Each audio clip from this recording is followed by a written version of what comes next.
Okay, well, let's begin today's exploration with some historical causal factors as it relates to segregation in education. When we think about segregation, it's common for us to think about it as a thing of the past. In fact, it was often under the guise of law and order that oppression was most fiercely delivered. Following the transatlantic slave trade, from black codes to Jim Crow to redlining and restrictive covenants, the outcome for many citizens of these great United States of America has remained the same. And that is separation on the basis of race and or economic factors, which is by far the cause and the effect of segregation. It's important to note that it's cyclical, and that cycle continues if it is not broken because it's both cause and effect. So segregation begets more segregation, and thereby the longer we allow it to pervade our education system, the harder it will be to overcome because it will become less visible and more easily overlooked. A close enough examination of segregation can trace its roots all the way back to slavery in America. Now, while many may dismiss slavery as an isolated dark period in our history, the truth is, those that do so fail to acknowledge the ways in which the same source of oppression and marginalization of human beings has contributed to the erosion of quality of life for all of our citizens, not just those who are most directly impacted.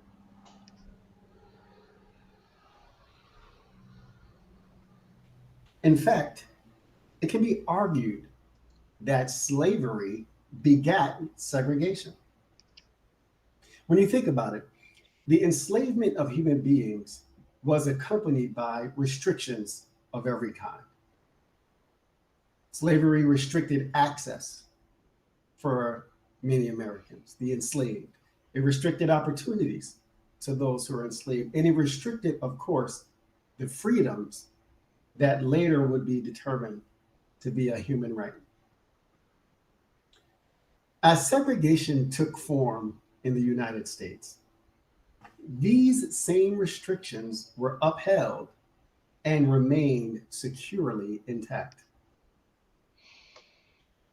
The history of segregation in our schools is a direct reflection of the US's sustained legacy of racial injustice. In fact, it wasn't that long ago when segregation was legal under federal law. That was as late as 1954. So we're not talking about generations that have passed. We're talking about the sustained impact of laws that were in place as late as the growing up or the period during which our parents grew up. And for many of us, during which time we grew up. And so members of the NAACP during and following 1954 would strategize to dismantle classroom segregation. With lawsuits in hand, they set their sights on the legal doctrine known as separate but equal. This doctrine helped cement the idea that equality could actually be achieved despite race-driven separation. Under this false doctrine of equality, as I like to call it, schools that serve students of color always faced a deficit due to things like inadequate funding, underpaid teachers and staff, and overcrowding, which in part was the result of a relegation of students of color to certain pockets of our country. While at this point in our discussion, we're still in the 1950s, the fact is these circumstances sound very similar and very familiar because this same pattern of underfunding and under-resourcing can be observed today. Only now they are occurring at higher rates despite segregation now being outlawed. One would assume and surmise that when segregation was outlawed, we'd see a decline in the rates of segregation within education. But let me be the first to tell you, if you had not yet heard, that it is in fact the opposite of what you'd expect. As the end of slavery neared with the passing of the 13th Amendment in 1865, it was not immediately clear what would be done with these formerly enslaved Africans once they were freed. Some argued for colonization, which was to be achieved either by sending these newly freed Americans back to their homeland or by working to create a new one in the US. Although the idea was later scrapped, it's abundantly clear that separation or isolation of these Black Americans at the time was the goal. Now, that isolation also meant marginalization, whereby Black Americans would be given little to no access to housing, adequate education, public services, employment, and other opportunities to build wealth and or otherwise establish themselves within society.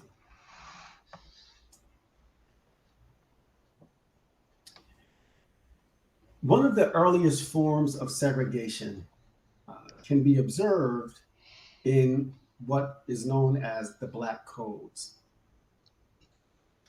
Designed to restrict the movement and the advancement of previously enslaved Americans, these laws made the reality of freedom more of a facade, in that they forced Black Americans into low-paying, laborious jobs.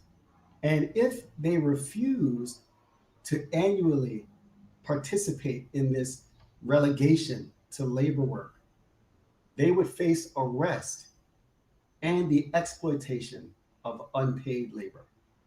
In other words, as was likely unintentional with the passing of the 13th Amendment, these states were leveraging the law to relegate Black Americans to forced labor or enslavement because it remained legal if someone was considered a criminal. So freedom at this point is unrealized. And in many ways, life is actually harder because the quasi-protection of the slave master's home was now removed from the equation as well. It's at this point that it becomes abundantly clearer that the most direct path to advancement was education. Legal segregation, however, would thrive for another 100 years following this point. I am a photographer. The Britannica Encyclopedia defines Black Code as any of numerous laws enacted in the states of the former Confederacy after the American Civil War, and they intended to assure the continuance of white supremacy. Enacted in 1865 and 1866, these laws were designed to replace the social controls that were in place during slavery that had then been removed by the Emancipation Proclamation and the 13th Amendment to the Constitution. So in essence, what was happening was the states who at the time had literally lost the Civil War, but were members of the former Confederacy, found it easier to control the population of Black Americans by enacting laws that resembled the slavery from which they were just freed.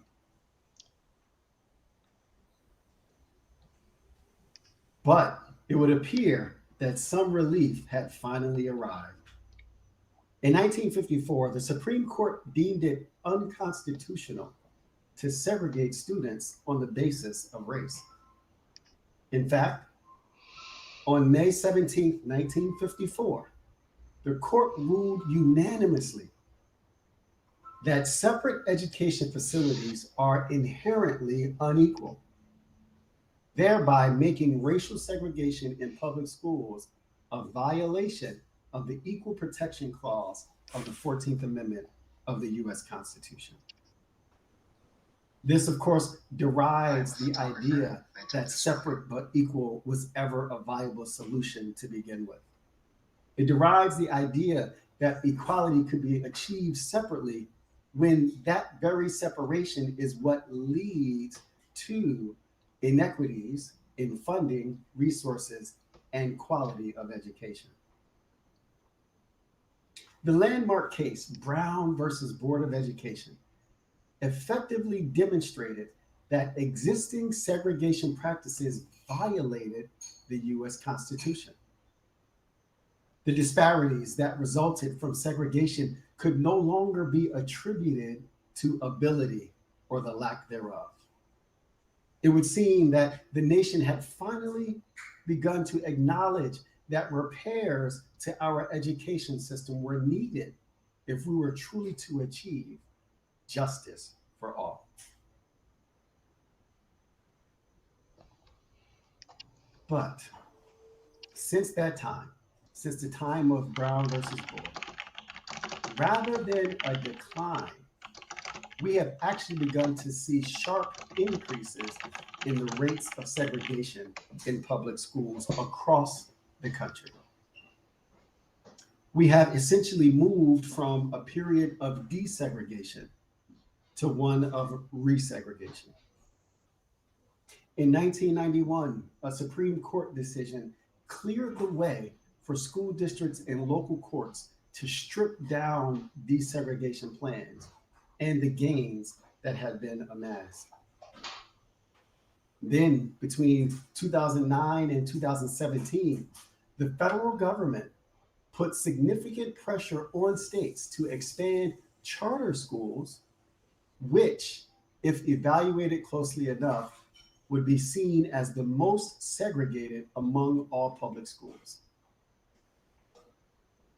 Some troubling observations are seen in the fact that since 1989, the percentage of Black students attending integrated schools of at least 50% white students has plummeted from 44% in 1989 to merely 23% in 2011. And as we let that sink in, it's important to note that the rate of poverty in schools attended by students of color is at a startling 53% as of last year. Meanwhile, for schools attended by their Asian and or white counterparts, the rate of poverty is only 38%. Another view shows that Black children are more than twice as likely to attend high poverty schools. Moreover, this comparison also shows that Black children are 5 times as likely to attend schools that are highly segregated. What does this mean for us? Maybe the question that you're asking. What does it mean for parents of students in a racially segregated school system that are performing well? What does it mean when seemingly everything is going as planned? What does it mean even for students receiving special education services? Well, to answer that question, We'll begin with an analysis that was performed by the Government Accountability Office, where they analyzed public school enrollment data from 1955, which again is the year after segregation was outlawed, through 2020. And they found that Black student enrollment remained relatively flat during the entirety of that time period. But over the past 50 years, Hispanic enrollment grew from 0 to 20%, while Asian enrollment grew from 10% in about 30 years. Meanwhile, though, white student enrollment overall has declined for public schools from nearly 90% in 1955 to about 50%, all in the past 65 years. When coupled with the fact that the rates of segregated schools has increased during that same time, these enrollment trends are linked to another issue that the Government Accountability Office has observed. The USGAO analyzed 10 years of data, and they found that a growing number of secessions were taking place. This is a process by which some schools have determined that they need to separate from their school district in order to form a new one. And as a result, it has created a confluence of obstacles to the long-standing desegregation efforts that have been underway during the 70s through the 90s, albeit efforts that often resulted in slow gains. Over the years, discriminatory policies and practices, such as redlining or racially indexed predatory mortgages, have helped to foster inequities in wealth, opportunities, and at the most fundamental level, education. GAO concluded that the fact that students typically are relegated to schools based on proximity to their home address, coupled with the fact that local property taxes help fund public education, communities with lower income will always have fewer school resources available. So as you can see, schools that seceded from their school district, as shown in this chart, almost immediately exacerbate harmful segregation outcomes. New school districts were largely made up of white students at over 70%.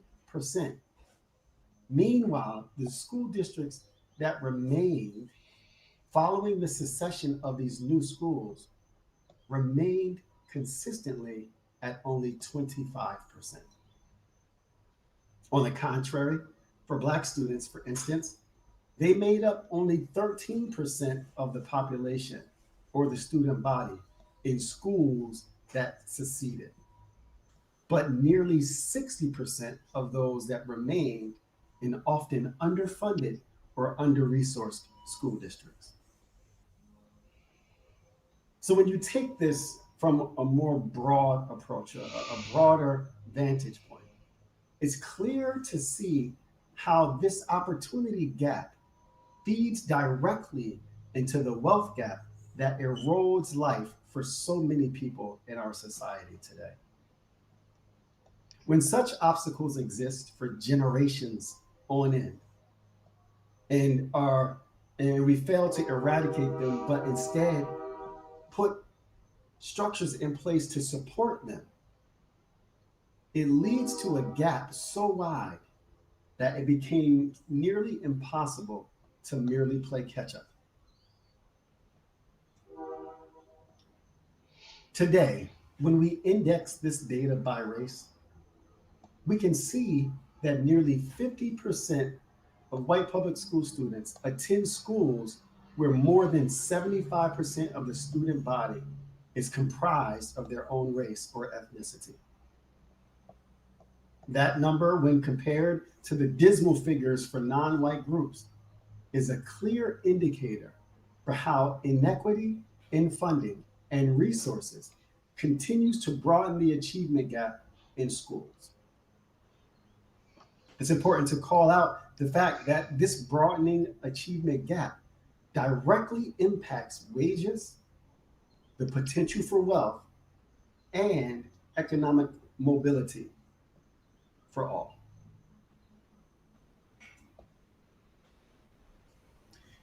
Regional data, also analyzed by GAO, indicates that for the last school year, 2020 to 2021, 43% of all K through 12 public schools are at least 75% same race slash ethnicity. And that number, of course, continues to climb as each school year passes.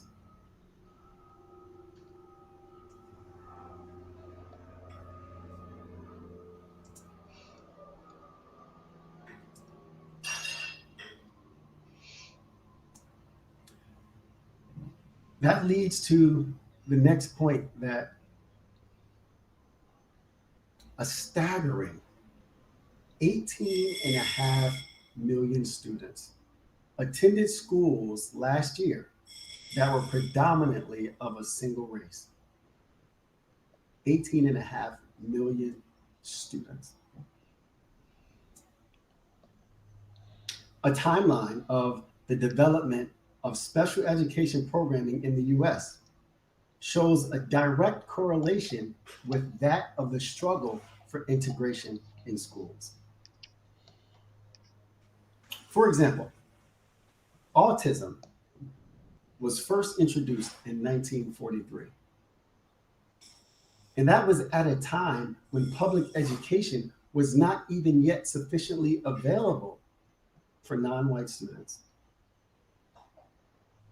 Since that time, as special education opportunities become more accessible for all students across the country, we now find varying degrees of disparities and disproportionality that remain.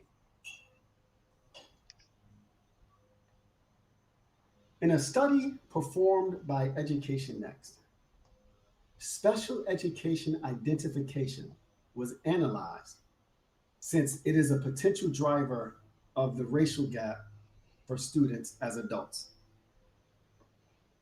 And consistently, it had been determined that disability identification typically occurs at a higher rate for non-white students based on straightforward comparisons across racial lines.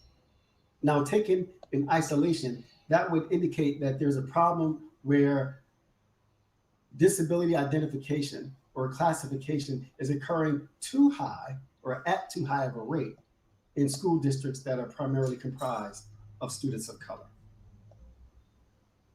But what's remarkable is that when students across racial lines are compared to those in similar socioeconomic standing, non-white students are actually classified or have their disabilities identified at much lower rates than their white counterparts.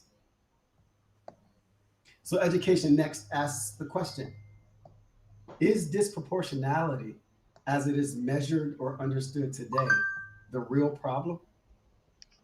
Rather, could it be that segregation is the culprit?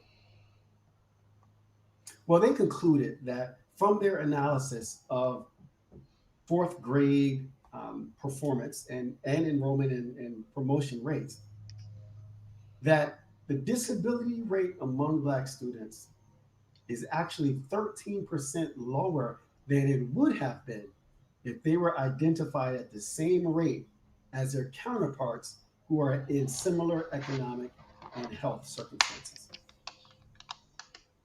For Hispanics, the overall identification rate for them is 8% lower than what we would predict for similarly positioned white students.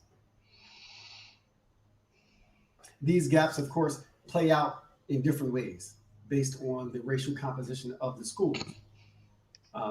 Students of color, for example, are placed in special education more often than their peers when they are in majority white schools. But when they are in predominantly minority schools and they're surrounded by non-white students, the rates of placement in special education are far less than one would expect. In fourth grade, a Black student attending a school that is predominantly minority is 9 percentage points less likely to be identified as disabled than the identical Black student in the school with fewer than 10% minorities. So this indicates that segregation has a direct impact in the quality of education for students receiving special education services as well.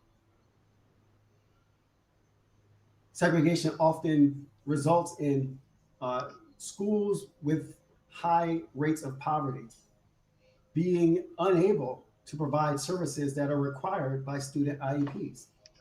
And therefore, they often resort to practices or tactics that would allow them to go around those requirements. In many cases, of course, you may find higher rates of out of district placement. But in others, what you'll find is when parents are not astutely engaged and aware of their rights, they will face higher rates of non-compliance with IEP requirements. These estimates, of course, suggest that minority students in heavily minority school groups are underrepresented in special education as it relates to their rates of occurrence or incidence of their disability.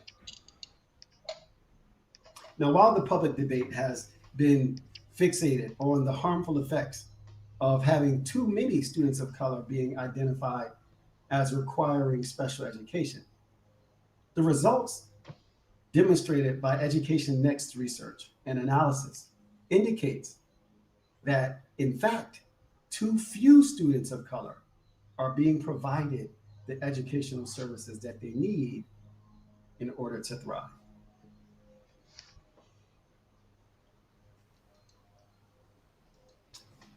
Research indicates that diverse inclusion has a positive impact on children's development across several domains, including but not limited to their social and emotional wellness, their cognitive development, their acceptance and understanding of others' differences or cultural norms.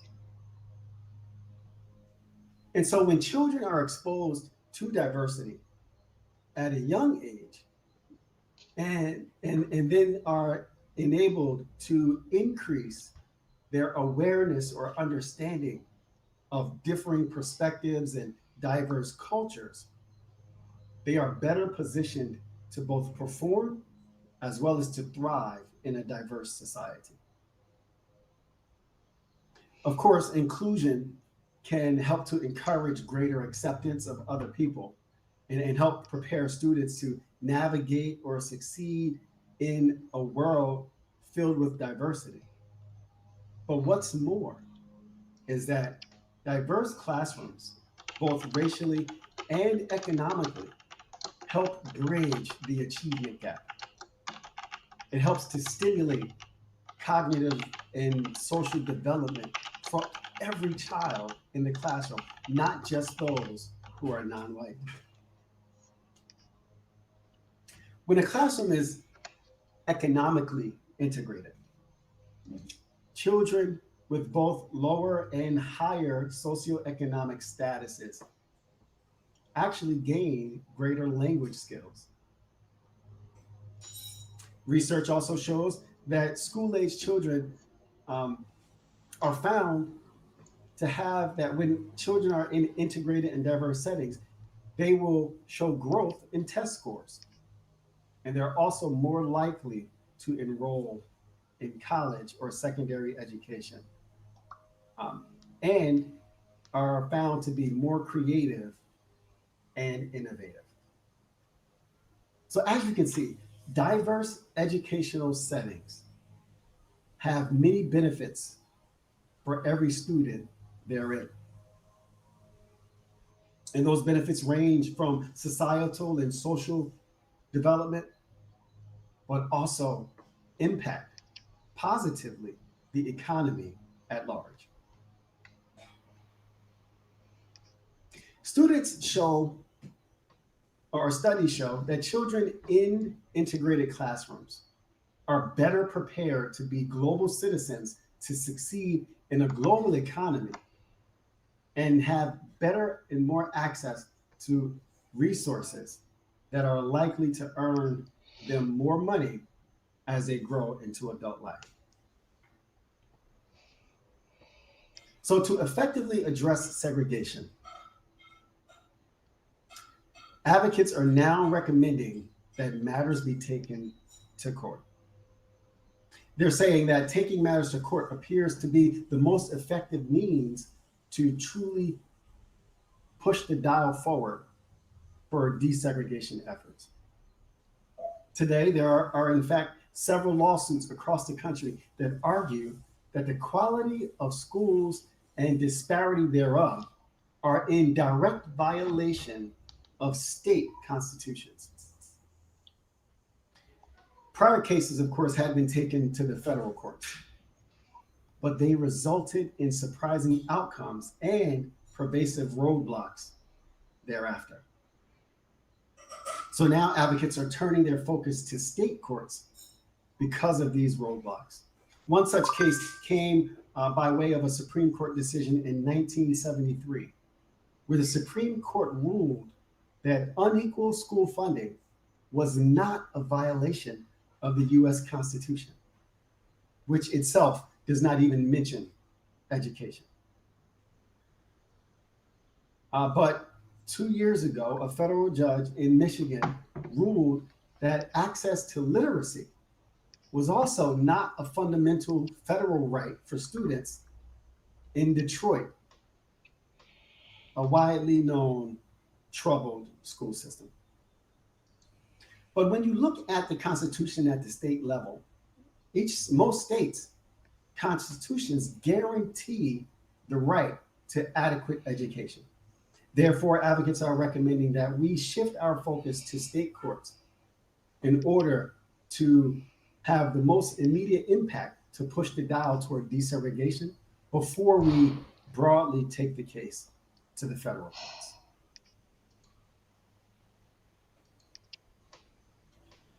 At this time, Lisa, I would love to entertain any questions and provide answers there too before giving my closing remarks. Sure. Sure, sounds good. Let's see if any pop up. And it's interesting that you mentioned, sorry, I should turn my phone off, mentioned the state lawsuits. I've been very closely following the Pennsylvania lawsuit, of course. And for, I wouldn't expect the other 49 states to be familiar with it, since I know many Pennsylvanians who still don't even know what's happening. But we had the Education Law Center and some other civil rights groups gathered up some parents in some districts and said that, filed a suit against the state for not appropriately funding school. Our state constitution calls for, and the exact words are, thorough and efficient funding of public education. So I went to the closing arguments of that, which I think was in July, and it's really amazing. And now we're just waiting, but like everything else, it's political. And they said that they do not expect a decision to be handed down before the midterms. But we shall see. But hearing, I would sometimes put the case on because it was live streamed, much of it, and I would put it on while I'm working. And hearing some of the stories is just heartbreaking. 80 kids sharing one toilet, and having to wear your coats because there's no heat. And I mean, I can't believe that we expect kids to learn in that environment, especially when that's not happening in all of Pennsylvania's districts. It's only happening in largely the black and brown ones. Yeah, yeah, definitely. Research also has indicated that rates of enrollment are sharply different in school districts that are not predominantly white, whereby we're seeing that school districts that are predominantly white have, at an average across the country, enrollment of students as low as 1,500 when compared to non-white school districts whose enrollment rate is on average over 10,000. So overcrowding is certainly an issue. And that overcrowding has not resulted in a more equitable funding process, much like the lawsuit you just indicated. There's one that is currently underway in New Jersey as well, in Morris County, where, the lawsuit, of course, is against segregation in education, but they're arguing for a more regionalization of school systems, as opposed to relying on the existing district limits. And of course, that relates directly to proximity to students' home addresses. Regionalizing it would allow for more integration, but of course, that's always going to be met with opposition from those who view it as a detraction from the quality of education that their students receive. Yeah. I just posted, it wasn't a question, it was more of a comment from Lois, and it looks like she's in Texas. Texas, I think, has its own set of issues where I wouldn't even know where to begin. As we know that Texas was holding schools to, I think, 9 or 10% and saying that you couldn't identify IEP students at a rate greater than 9 or 10%. So, Wow. Yeah, so they're still cleaning up that mess from several years ago. And that was a statewide kind of mandate that was going on. It was kind of one of those wink, wink, nod, nod, make sure you don't go over 9% kind of things. So I can't imagine that they have the race thing figured out either. Yeah, definitely. And then, of course, when you factor in those economical factors that cause disparities as well, it makes it a little more difficult to address matters like that, because if you're forced to keep those enrollments under a certain amount, under a certain rate, it becomes obvious that there would be a preferential process by which preferential treatment is given to certain students in certain districts who are likely in more affluent districts and have less of those challenges than those that are highly attended by students of color. So, okay, it looks like Dina, or is it Dina or Deanna, has a question. So Deanna says, I'm curious about children who are multiracial. Do they struggle to get proper accommodations? I've been fighting to get an IEP for my Hispanic, Filipino, and white daughter, but the school insists she only qualifies for a 504 plan. Yeah, so Deanna, firstly, I would answer the initial part of your question with a resounding yes. The disparities that we are seeing across the country are not limited to students who are minority but are only singular race, but it extends to those who are multiracial as well. Now, in your case where you've indicated you've been fighting to get an IEP for your child, and the school insists that she only qualifies for a 504 plan, that certainly could be something that is unique to your situation and has certain components that you should address directly. But my recommendation in that situation, of course, would be to get an outside opinion and have evaluations performed on your own if, in fact, the school district is not willing to pursue them. And then that empowers you with tools that will allow you to fight against their ruling or their recommendation to enforce their requirement to provide adequate special education services for your child. I can only speak to my experience in around here, and do live in a district that has a large Latino population,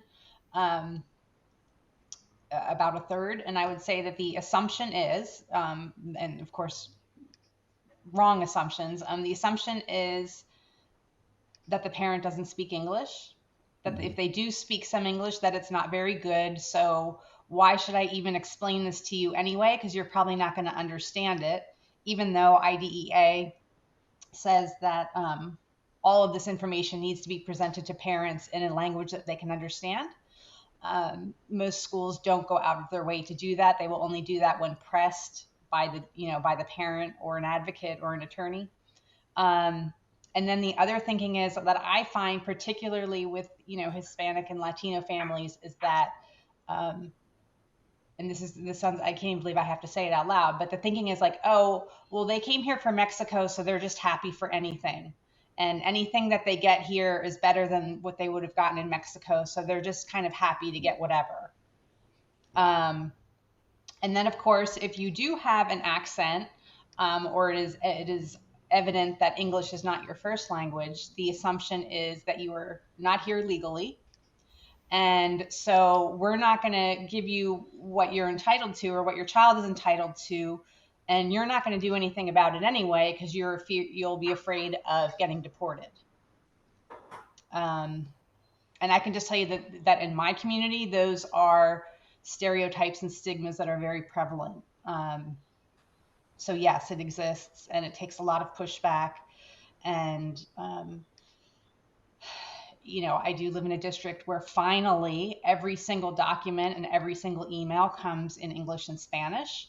But my kids are in 8th and 10th grade, and I can tell you that it was not always that way. So it was as recent, it's happened within the past 8 to 10 years that everything comes home in English and Spanish.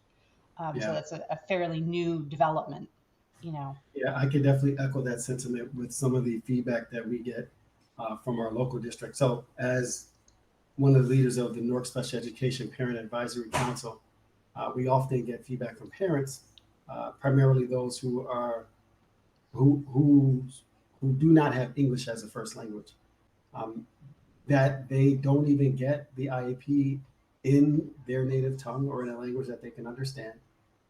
And for that reason, and because they are disengaged due to language barriers, they oftentimes don't even know that that's a right that they have.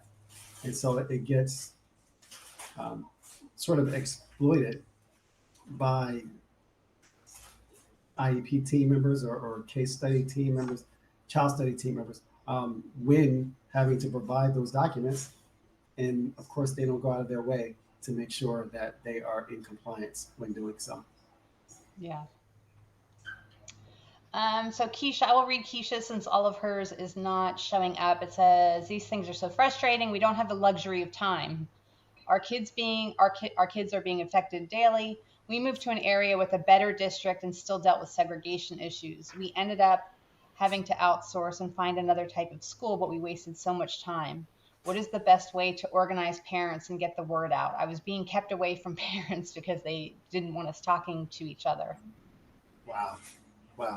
Well, echoing the same sentiment that I just expressed, your school district may or may not, but is required to have a special education parent advisory group. Actually, I don't know what state you're in, but I would encourage you to seek out any existing special education parent advisory group within your district and join them to participate in their efforts. What they typically will do is gather information from parents, identify systemic issues that exist within special education programming within the district, report out on those issues to the district, and hold them accountable to ensure that progress is being made to improve the issues that they have identified. But there's power in numbers, and for that reason alone, once you are an active member of such a group, the district oftentimes responds in kind, knowing that you are more likely better prepared to defend yourself or defend your rights when facing challenges that there's no alignment.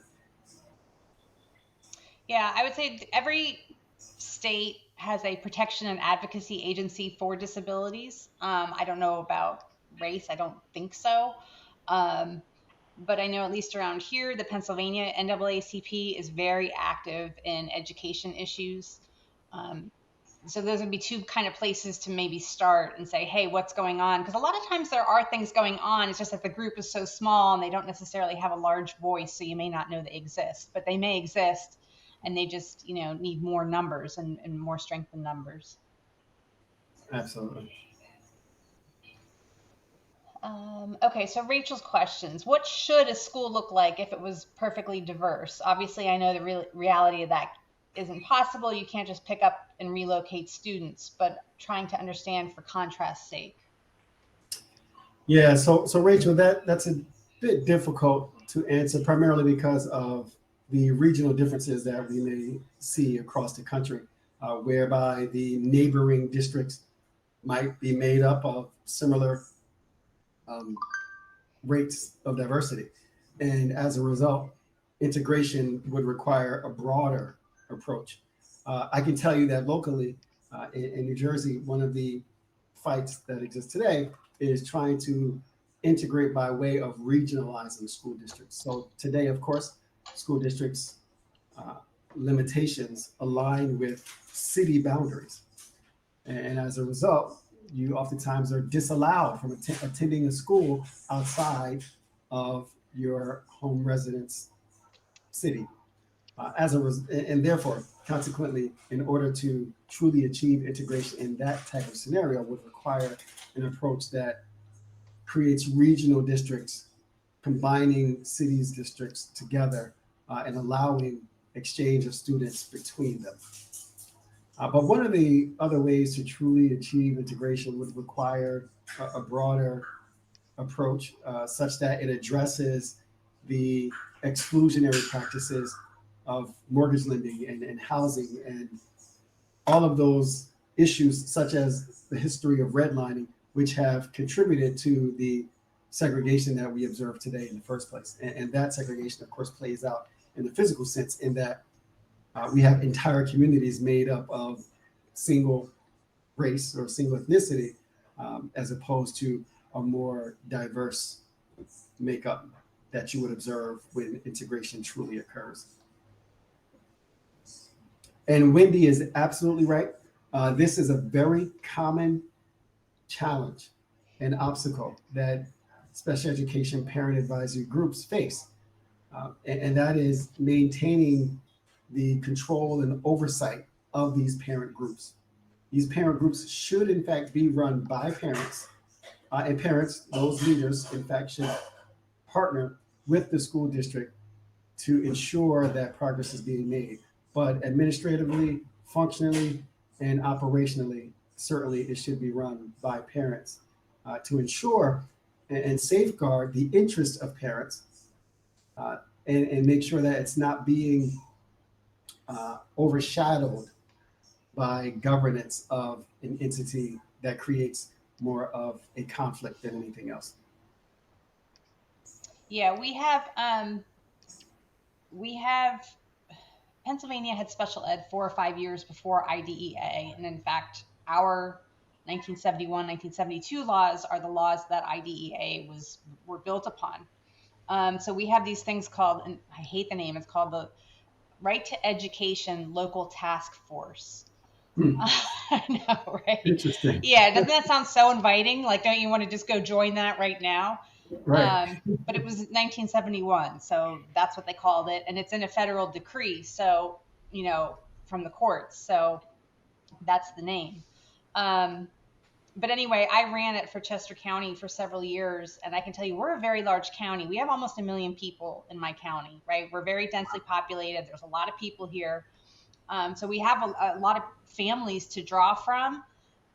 And I worked my butt off for several years, and we could never get more than a handful of people to come, and it's this parent-led group, and it's by federal decree. It has to be parent-led, and not only parent-led, but it has to be led by an IEP parent. Um, And in fact, the friend of mine who I passed it off to, her kids just graduated in June, and they were kind of left without anyone because she was no longer even technically eligible because her kids had just graduated. Wow. So I say that only to say not get discouraged. Parents say they want change, they say they want to get involved, but then a lot of times when you start doing things, it's who shows up. And I get it. People work and people are busy and people have kids and lives and things going on. But don't get discouraged. If you can find one buddy to kind of partner with and say, hey, let's get something going here, and just build from there. Absolutely. Absolutely. Yeah, I would always say never go at it alone. That oftentimes is what works against us. As an obstacle, it's what is most successful when we feel isolated in our fight for our rights in reality. So try avoid going at it alone, whether it requires a friend, a free education advocate, or one that is paid if the circumstance calls for it, or like we've discussed, participating and joining with these parent groups and addressing those issues from a more systemic fashion. You will always find that your results will be far greater than they would have been if you dealt with those matters alone, especially if you don't have an economic floor that enables you to fight the district um, using money, because their resources are very extensive, and having to do so as what we call the small fish is oftentimes unsuccessful.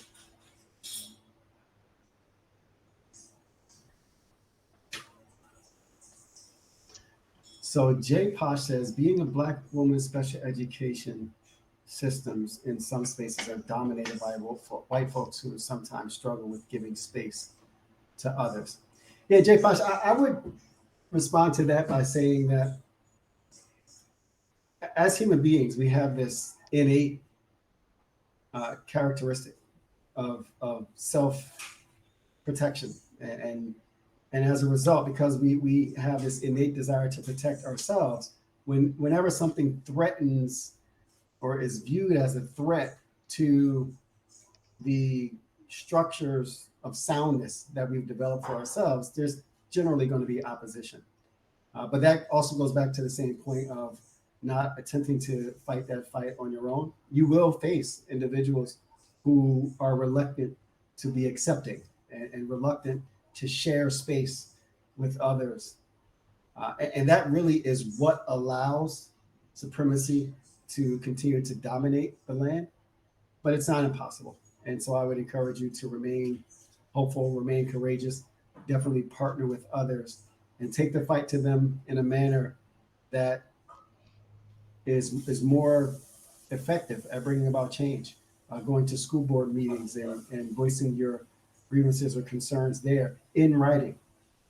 Even when it comes to IEP disagreements or anything else, I always start with the recommendation that everything that you communicate should be in writing, otherwise it never happened.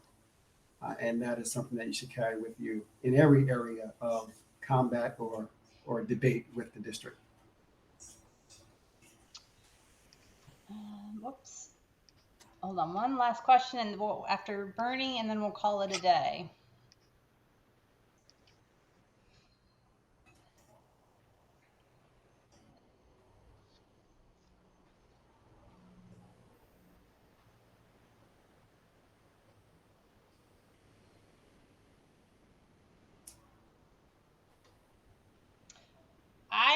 I can't think of any offhand other than, and I don't know if you want to add to it and tell us where you're, excuse me, where you're from. Of course, in this day and age, webinars are certainly an option besides in person.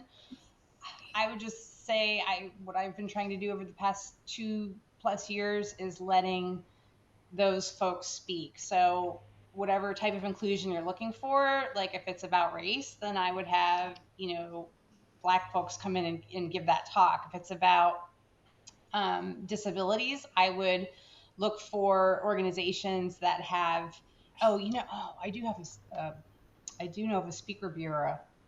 Let me look it up quick, but There is a speaker bureau that specializes in marginalized communities.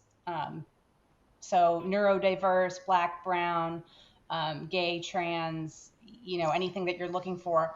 So I would just try to make it a point to, have it be those folks with the first person experience, and not some, stuffy old white guys in suits coming in telling you how to be more diverse, which happens, right? That's what consulting companies do. Yeah. I do have one recommendation in that regard of a particular organization. They are national. The name of the company is, or organization is National Professional Resources Incorporated. They have professional development options available for inclusion. They also have it available for mental health and social emotional learning. And so they are at nprinc.com. And one such recommendation I would make as part of that organization, or that is housed they're under, would be Dr. Larry Leverett. But again, if you go to NPR Inc., they will have resources there available for you, and will be able to connect you with organizations that can provide those trainings or development for your local school district. I did just Google it. And I put the link in the comments. It's collectivespeakers.com. And according to their websites, they specialize in addiction, diversity, LGBTQ, racial equity. So yeah, so you should be able to find what you need there as well. Awesome. Now, I think that they're more of a speakers bureau representing folks, not necessarily, but you can ask. I don't know that they necessarily have like planned programs and curriculums and things. Right. Yeah, but that does allow for more of a network of resources. So that's great. I'm glad you shared that because I had not used them or heard of them in the past either. So I will be saving that. So, all right. Well, I want to thank you, Saafir, for sharing your knowledge with us today. I will send out, and I'll post it on Facebook and everywhere else, information to reach Saafir if you have more questions or you want to speak with him about what he does or you need more information. So thank you.